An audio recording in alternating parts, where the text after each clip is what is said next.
तो बुलेटिन की शुरुआत करेंगे प्रधानमंत्री नरेंद्र मोदी के सिंगापुर दौरे के साथ। 2 दिन के दौरे पर सिंगापुर प्रधानमंत्री नरेंद्र मोदी पहुंच गए हैं, जहां पर उनका भव्य स्वागत किया गया है। प्रधानमंत्री के पहुंचते ही वहां भारतीय समुदाय के लोगों के उत्सव का माहौल बना दिया। लोगों ने प्रधानमंत्री का स्वागत नाच, गाने और ढोल ताशे के साथ किया। पीएम मोदी ने भी ढोल पर अपने हाथ आजमाए। होटल के बाहर लोगों ने प्लाकार्ड और पट्टे के साथ प्रधानमंत्री मोदी का स्वागत किया। वहां मौजूद एक महिला ने पीएम मोदी के हाथ में राखी भी बांधी।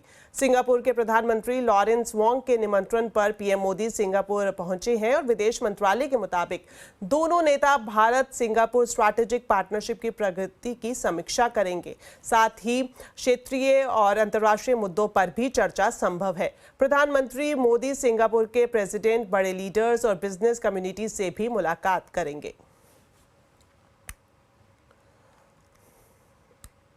आज सुबह प्रधानमंत्री नरेंद्र मोदी ने ब्रुनेई के सुल्तान हाजी हसनल बोल्किया के साथ विस्तृत चर्चा की। इसमें दोनों देशों के रिश्ते मजबूत करने, ट्रेड बढ़ाने और पीपल टू पीपल कांटेक्ट बढ़ाने पर बातचीत की गई। प्रधानमंत्री ने सुल्तान के साथ आसियान से जुड़े मुद्दों पर भी चर्चा की।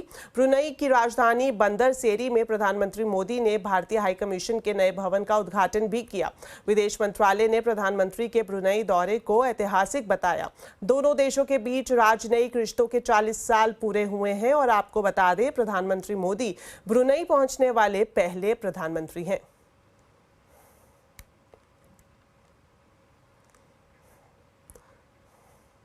चलिए अब बात करते हैं बाजार की 13 दिन की तेजी पर अब ब्रेक लग गया है। हालांकि खराब ग्लोबल संकेतों के बावजूद बाजार रिकवरी मोड में है।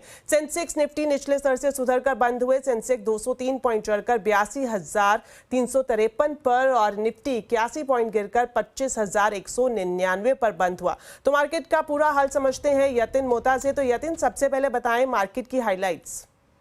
देखिए, अगर भारतीय बाजारों की बात करें तो ग्लोबल संकेत जो खराब थे, येस्टरडे डाउ जोन्स में एक बड़ी गिरावट थी, नैस्डैक में बड़ी गिरावट थी और आज जापानीज मार्केट में भी गिरावट थी। उसके चलते बाजार एक गैप डाउन के साथ खुला, लेकिन लास्ट 1 घंटे जो ट्रेड का था वो काफ़ी अच्छा था, क्योंकि रिकवरी लगभग 100 पॉइंट निफ्टी पे आपको देखने को मिली। ज़्यादातर बाइंग एक्शन आपको फार्मा शेयरों में देखने को मिला। ऑयल मार्केटिंग कंपनीज, पेंट कंपनियों में खरीदारी का माहौल था, क्योंकि क्रूड के दाम में लगभग हमने 4% की गिरावट देखी। तो कच्चे तेल की गिरावट के चलते हमने बहुत सारे स्टॉक्स में एक्शन देखा। अगर हम बात करें सेक्टर्स जहां थोड़ी बहुत वीकनेस थी, वहां आईटी और खास करके जो तेल उत्पादन करने वाली कंपनी है ओएनजीसी और ऑयल इंडिया, यहां थोड़ा बहुत दबाव देखने को मिला। यतिन, आपसे ये भी जानना चाहेंगे आज किन सेक्टर्स में एक्शन और कहां सुस्ती दिखी? देखिए, निफ्टी गेनर्स की बात करें तो क्लियरली जो क्रूड के बेनिफिशियरी स्टॉक्स हैं, यहां हमको खरीदारी देखने को मिली। खास करके एशियन पेंट में लगभग 2.5% की तेजी। HUL, अल्ट्राटेक सीमेंट जैसे काउंटर्स में भी 1% का आपको तेज रुझान देखने को मिला। लूजिंग साइड पे अगर हम देखें तो क्लियरली आईटी स्टॉक्स और गैस स्टॉक्स में आपको थोड़ी बहुत दिक्कत मिली।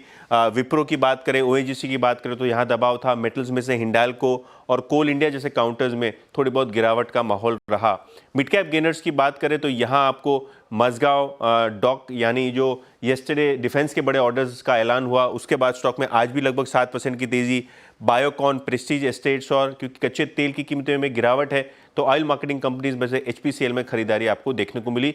लूजिंग साइड पे ऑयल इंडिया था, फोर्टिस हेल्थकेयर था, फेडरल बैंक, मॉर्गन स्टैनली के डाउनग्रेड के बाद स्टॉक में लगभग 3.5% की गिरावट और इसके साथ BHEL में भी थोड़ा बहुत ट्रेडिंग दबाव देखने को मिला।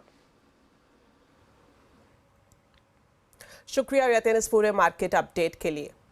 बाजार को इंतजार है बजाज हाउसिंग के आईपीओ का। 6560 करोड़ का ये आईपीओ 9 सितंबर को खुलेगा। इस आईपीओ में कितना दम है और इससे हाउसिंग फाइनेंस सेगमेंट में कितना कंपटीशन बढ़ेगा, इसका एनालिसिस करने के लिए हमारे साथ जुड़ गए हैं सहयोगी सुमित मेहरोत्रा। तो सुमित, बताएं किस तरह की तैयारी आप देख रहे हैं, खासतौर पर अगर हम हाउसिंग फाइनेंस सेगमेंट की बात करें।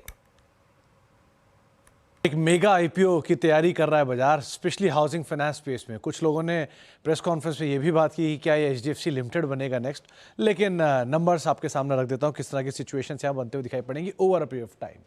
सबसे पहले कुछ आंकड़े। पहले आईपीओ से रिलेटेड, ये आईपीओ 9 सितंबर को खुलेगा, 11 सितंबर को बंद होगा। प्राइस बैंड 66 रुपये से लेके 70 रुपये के आसपास। इंटरेस्टिंग पार्ट ये है कि 10 रुपये की फेस वैल्यू में आपको ये जो प्राइस बैंड है वो तय होता हुआ दिखाई पड़ा है।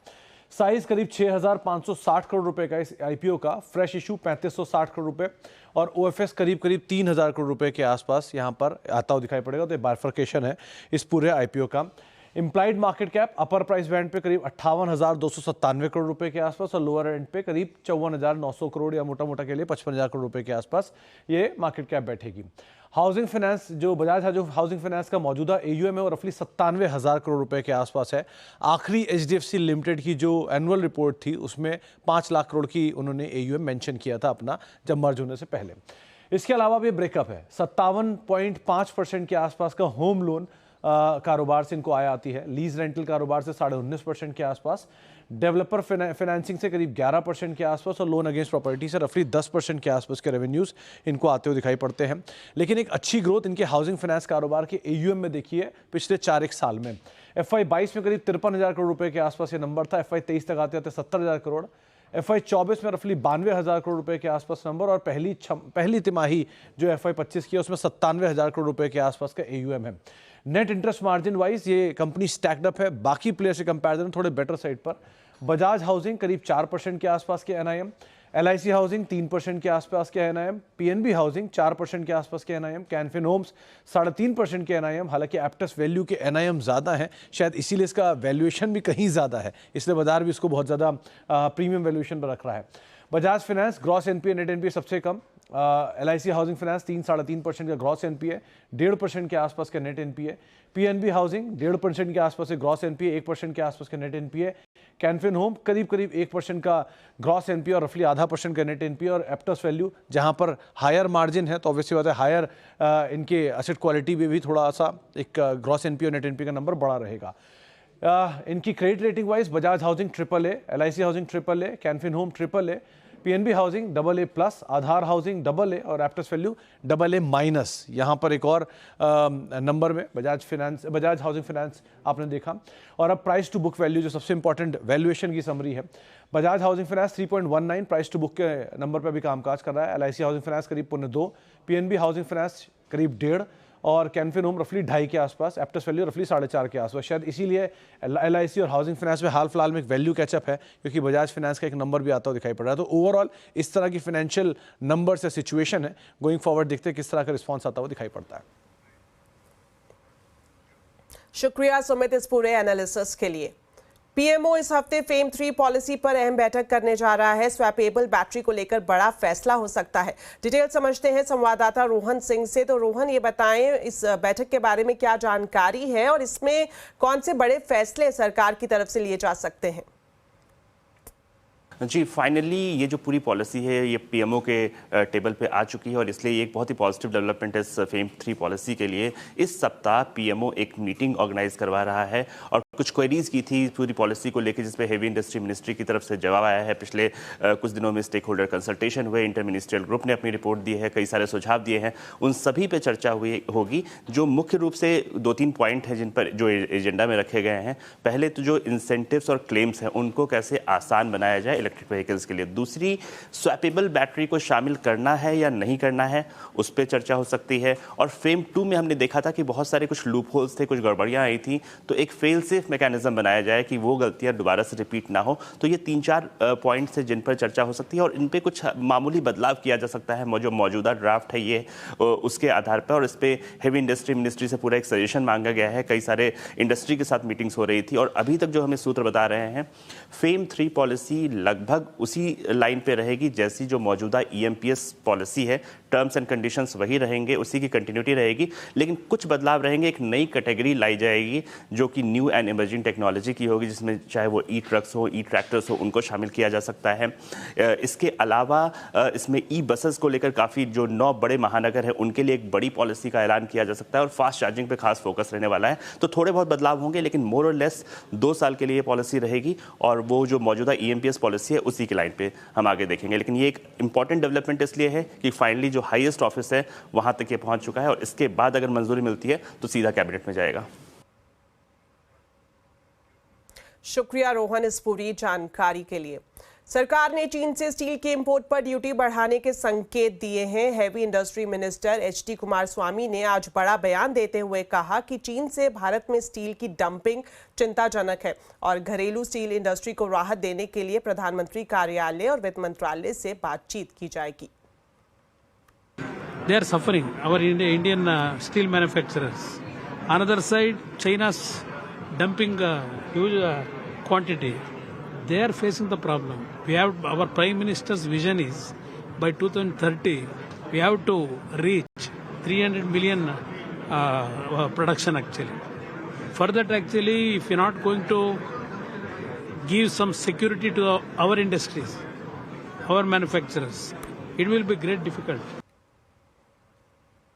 चीन और दूसरे देशों से हो रही स्टील डंपिंग पर जेएसपीएल के चेयरमैन नवीन जिंदल से विस्तार से बातचीत की हमारे संवाददाता आलोक प्रियदर्शी ने। देखिए।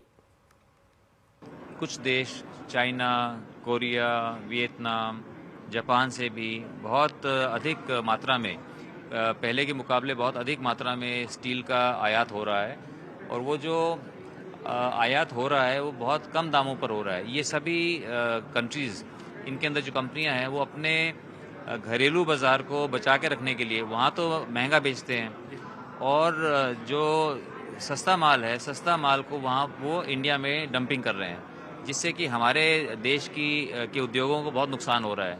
अगर हम अपने देश के स्टील उद्योग की बात करें तो हमारे देश के स्टील उद्योग जो है वो लाखों लोगों को रोज़गार दे रहे हैं। हमारे देश की स्टील इंडस्ट्री वो बिजली को भी सब्सिडाइज करती है, ज़्यादा दाम में बिजली खरीदती है ताकि बाकी लोगों को बिजली सस्ती मिल सके। तो इस इंडस्ट्री को बचाने के लिए, क्योंकि आज हमारे लिए बहुत गर्व की बात है कि हमारा देश आज दुनिया के अंदर दूसरे नंबर पर सबसे बड़ा स्टील का निर्माता है, ये हम सब के लिए बहुत गर्व की बात है। तो इसको बचा के रखना ताकि हम और बढ़ सकें और जो सरकार का जो लक्ष्य है कि 2030 तक हम आज 180 मिलियन टन स्टील बना रहे हैं और दुनिया में सेकेंड लार्जेस्ट हैं और 2030 तक हम इसको 300 मिलियन टन की हमारी कैपेसिटी हो, जिसके अंदर करोड़ों लोग इसमें काम करेंगे और पूरे देश को बनाने के लिए, पूरे देश को विकसित भारत बनाने के लिए उसके अंदर स्टील की एक बहुत अहम भूमिका है। तो चलिए फिलहाल वक्त हो गया एक छोटे से ब्रेक का। क्या रेसलर विनेश फोगाट और बजरंग पुनिया उतरेंगे चुनावी कुश्ती में, आपको बताएंगे ब्रेक के बाद। आप देखते रहिए आवाज समाचार।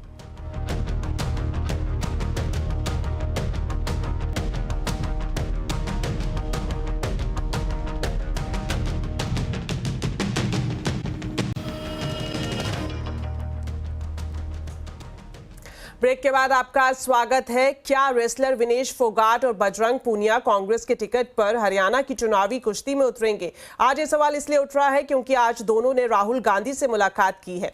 कांग्रेस पार्टी ने इस मुलाकात की तस्वीर एक्स पर पोस्ट भी की है। कांग्रेस की चुनाव समिति ने हरियाणा के लिए 34 उम्मीदवारों की सूची फाइनल कर ली है। कांग्रेस और आम आदमी पार्टी के बीच गठबंधन की कोशिशें भी जारी हैं। इस बीच हरियाणा के पार्टी इंचार्ज दीपक बाबरिया ने कहा कि जल्द ही लिस्ट जारी की जाएगी। विनेश और बजरंग की उम्मीदवारी की अटकलों को भी बाबरिया ने खारिज नहीं किया। आपको बता दें कि विनेश फोगाट, बजरंग पुनिया और साक्षी मलिक ने बीजेपी नेता और रेसलिंग फेडरेशन के पूर्व प्रेसिडेंट बृजभूषण शरण सिंह के खिलाफ लंबी लड़ाई लड़ी थी।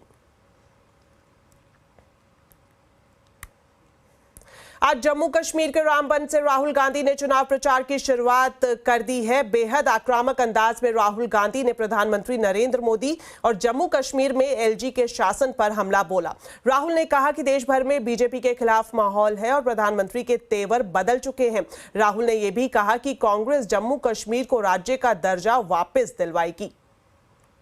सबसे पहले जम्मू कश्मीर को जो स्टेटहुड है वो वापस देना है, क्योंकि आपका सिर्फ स्टेट नहीं छीना गया, आपके अधिकार, आपका धन, सारा का सारा आपसे छीना जा रहा है। 1947 में हमने राजाओं को हटाकर लोकतांत्रिक सरकार बनाई, हमने देश को कॉन्स्टिट्यूशन दिया। आज जम्मू कश्मीर में राजा बैठा हुआ है, उसका नाम एलजी है मगर वो है राजा। उत्तर प्रदेश में बुलडोजर एक्शन पर राजनीति गरमाने लगी है। अखिलेश यादव और योगी आदित्यनाथ के बीच जुबानी जंग शुरू हो गई है। सीएम योगी ने सपा के सत्ता में आने पर प्रदेश भर के बुलडोजर्स का रुख गोरखपुर की ओर मोड़ने वाले बयान पर पलटवार करते हुए अखिलेश पर तीखा हमला बोला है। सीएम योगी आदित्यनाथ ने कहा कि हर बुलडोजर पर एक का हाथ फिट नहीं हो सकता। बुलडोजर चलाने के लिए दिल और दिमाग दोनों चाहिए। बुलडोजर पे हर एक व्यक्ति के हाथ नहीं फिट हो सकते, इसके लिए दिल और दिमाग दोनों चाहिए। दिल और दिमाग दोनों चाहिए। बुलडोजर जैसी क्षमता और दृढ़ प्रतिज्ञा जिसमें हो वही बुलडोजर चला सकता है। दंगाइयों के सामने नाक रगड़ने वाले लोग बुलडोजर के सामने वैसे ही पस्त हो जाएंगे। इससे पहले सपा अध्यक्ष अखिलेश यादव ने सीएम योगी के बयान पर पलटवार करते हुए कहा था कि बुलडोजर में दिमाग नहीं होता, बुलडोजर में स्टीयरिंग होता है। जनता न जाने किसके हाथ में स्टीयरिंग सौंप दे, ये सरकार अहंकार में बुलडोजर चला रही है। बुलडोजर में दिमाग नहीं होता है, स्टीयरिंग होता है उसमें।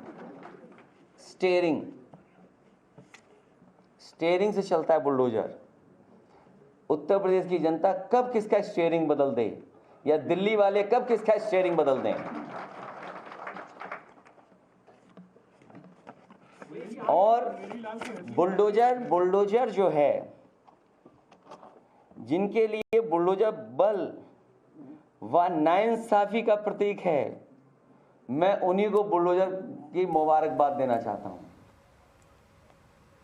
दरअसल सुप्रीम कोर्ट ने पिछले दिनों बुलडोजर कार्रवाई पर सुनवाई में सख्ती दिखाई थी। घरों को गिराने की कार्रवाई पर सवाल भी उठाया गया था।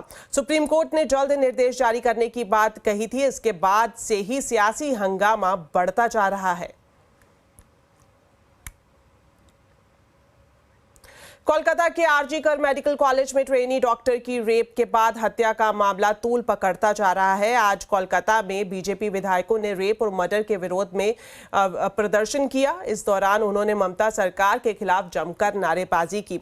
वहीं बंगाल स्वास्थ्य विभाग और मेडिकल काउंसिल ने आरजी कर मेडिकल कॉलेज के पूर्व प्रिंसिपल संदीप घोष के खिलाफ बड़ा एक्शन लिया है। काउंसिल ने संदीप घोष को निलंबित कर दिया है।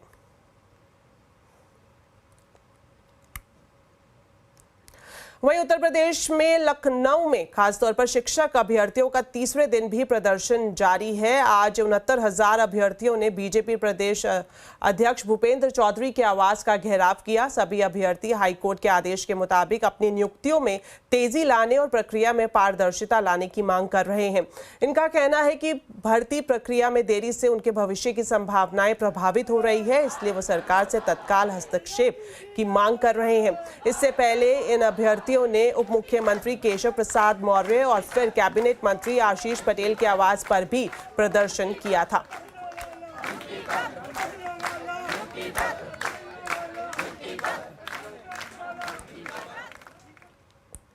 भोपाल में सरोजनी नायडू स्कूल की छात्राओं ने स्कूल प्रबंधन के खिलाफ प्रदर्शन किया। छात्राओं ने स्कूल के बाहर प्रबंधन के खिलाफ नारेबाजी की।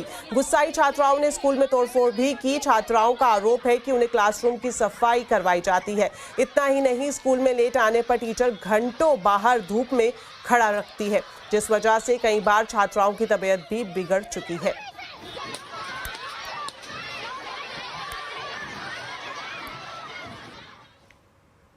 चलिए अब आपको बताते हैं आज के कंज्यूमर अड्डा के टॉपिक के बारे में। आईआईटी, आईआईएम जैसे संस्थानों में पढ़ने के बाद अक्सर ये लगता है कि प्लेसमेंट से लेकर सैलरी स्ट्रक्चर अच्छा ही होगा, लेकिन हाल ही में जारी आंकड़ों ने सबको चौंका दिया है। जी हां, आईआईटी, आईआईएम के लगातार गिरते प्लेसमेंट पैकेज की आखिर क्या है वजह, इसी पर ही आज कंज्यूमर अड्डा में करेंगे चर्चा शाम 5:57 पर।